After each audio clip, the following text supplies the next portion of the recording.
Hello, my friends, hello, and welcome once again to stately Vaughan Manor and the Sunday Penguin, a very special Sunday Penguin today.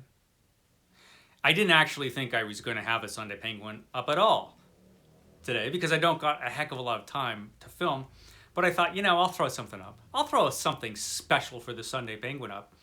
And I thought of this because a little bit ago, Eric Karl Anderson and Sarah from Hardcover Hearts did a video where they both came up with their own candidates for the top 5 English novels. It wasn't a tag or anything like that, but BookTube being BookTube, there were other booktubers who decided to come up with their own top 5 English novels. Hannah's Books did a really good video. And Jacket, the Rambling Raconteur, did a really good video a few days ago of it. And that's the video that actually made me think, you know what, maybe I should do like my dumb version of this. So this is the Sunday Penguin version of the top 5 English novels. Now, obviously, these aren't the real top 5 English novels. These aren't the greatest English novels. There's one of these novels you can even make a pretty strong argument isn't even really English, but they all seem really English to me. So this is my top 5 English novels that, they seem English. So I put these in chronological order so I wouldn't have to decide which one was actually better than any other. These are just the order in which they were released. And I've done videos already, I think, on all of these. Yeah, I've done a video on all of these books. And each in their own way seems very English to me. And they're all very special books. So here we go. My top 5 English novels, even though one is Irish. So we're going to start in 1818 with Frankenstein by Mary Shelley. This is the 1818 text. Very nice edition that Penguin came out with. Their Black Spine classic of Frankenstein, the 1818 text, because there were different versions of this. And this is the original printed version, the 1818 text. I think this is the best version of this novel. I think it's the strongest version.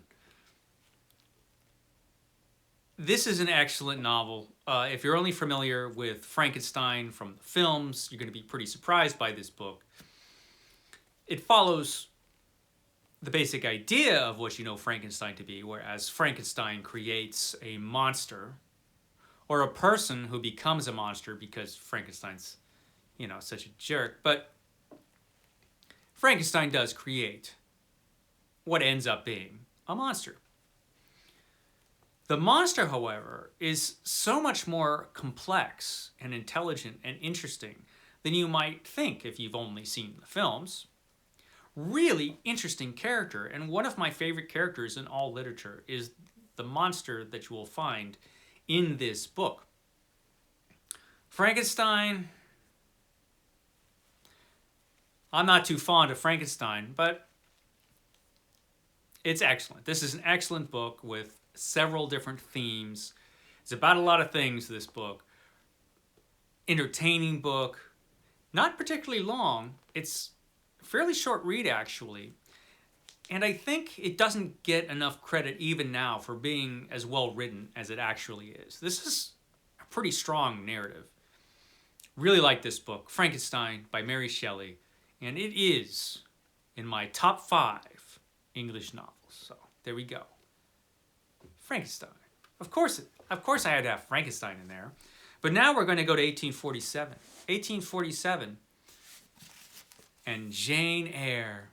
Jane Eyre by Charlotte Bronte. Now, Wuthering Heights, I am aware, is probably the superior book by Emily Bronte. But this is my favorite Bronte book. I like this one better, even though as a novel, it's probably not as good.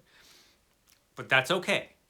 I love this book. I love the character of Jane Eyre. I mean, obviously she has poor taste in men, but that's not uncommon. I love the story of Jane Eyre's life. I love, like I said, the character. She's a strong character who's firm in her convictions and just gets involved with, well, let's face it, kind of a creepy guy who obviously has secrets, at least one really, really dark secret. What is the dark secret? Let me tell you, it doesn't disappoint when you find it out. It's a dark secret.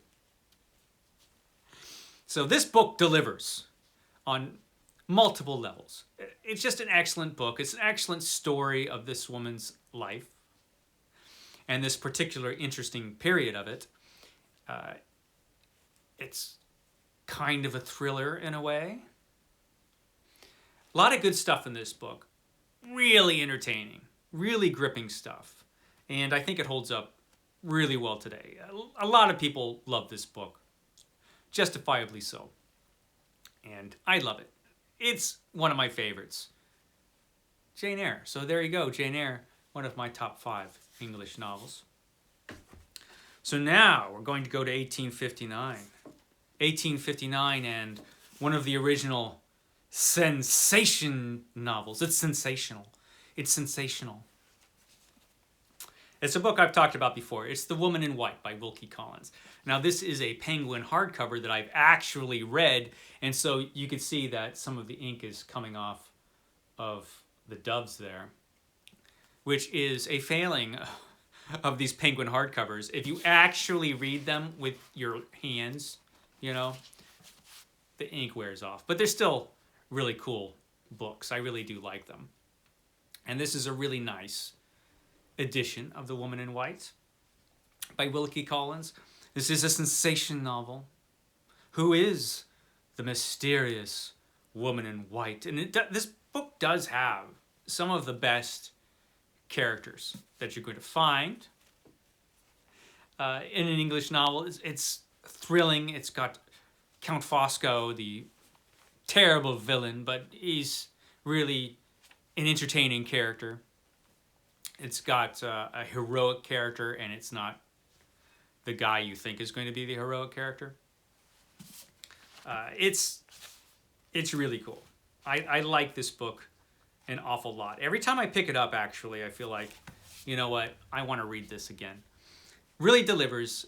It is one of, you know what, I'm going to go and say it is Wilkie Collins' best novel. I think it's better than The Moonstone. I think it's better than anything else I've read by Wilkie Collins. Wilkie Collins can be kind of hit and miss anyway. He can go a little over the top sometimes in his bizarre depictions of characters, but it all works in this one. And not only is it a sensation novel for being so sensational, it was a sensation at the time. This was tremendously popular. I mean, hugely popular. And there was like women in white merchandise and stuff that was sold. It was a big deal. And you can see why when you read it. Really entertaining. And even though it's not one of the top 5 greatest English novels, I'm going to put it in my list as top 5, in my top 5 English novels. I'm going to put it in there. Now, we're going to go to 1887. 1887, and a very imperial novel. A Lost World novel by H. Rider Haggard. This is She, with its scandalous cover. It's okay, it's art. It's art. So She, by H. Rider Haggard, about she who must be obeyed. Aisha, she who must be obeyed. About English explorers venturing into a lost world. So it's a Lost World novel. H. Rider Haggard is was very famous as a very influential adventure writer from the Victorian age. He was very imperial, which you get if you read King Solomon's Mines, especially, and the Alan Quatermain series of books. And so people don't really dig that too much anymore, understandably. But as adventure novels, they work, man. They're excellent. And I think this is his best adventure novel. It's a very English brand of adventure, this kind of Lost World adventure. And I think this rises above the others just because of this wonderful character. She, this immortal woman who controls these dark magical powers. She is beautiful and terrifying. A magnificent character. Aisha, she. I love it. This is a great book. A great adventure, a great Lost World adventure. Very influential. So yeah, H. Rider Haggard's She. I think, you know, again, not one of the greatest English novels, of course, but it's in my top 5. It's my top English novels. I really like this book a lot. There you go. Which brings us to 1897 and an English novel by an Irish guy, Bram Stoker, Dracula. Of course it had to be Dracula. Now, so you might say, since this was written by an Irish guy, it's actually an Irish novel. It seems very English, and let's face it, Bram Stoker spent a lot of time in London.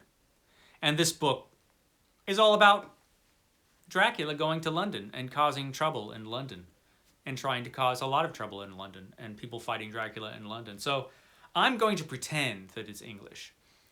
You let me know what you think. So let's just say, for the purposes of my list, I'm an American. Like, I know the difference anyway. So let's just say it's English. I love Dracula, of course. This is the novel I've reread more than any other novel. Probably, I think so. Great story. As a story, it's excellent. I love the character of Dracula. He's just so bad and dangerous, Dracula. A fantastic villain, obviously, which is why he's lasted so long in our cultural consciousness. I could do with less Van Helsing than we get in this book, but excellent. An excellent story of vampire hunters hunting the vicious and dangerous Dracula. Dracula who wants to create a nation of blood-sucking vampires. Probably. That's probably what he wants to do. So he's a villainous character, Dracula. And this is great. Great book. I've talked about this before. I'll talk about this book again. And here I am talking about it now. One of my top 5 English novels. I'm just going to say it is. I'm sticking to that. So yeah, Dracula. And it would be my top because it does feel very English to me. It has many British concerns, I think, in this book. It's very Victorian. I love it. Dracula. So there you go. That's my top 5. Probably not a surprise in the bunch if you watch this channel, but you know what? I only had about 15 minutes to make this video. I don't have time to be creative today. Anyway, I hope you enjoyed it. I will catch you tomorrow with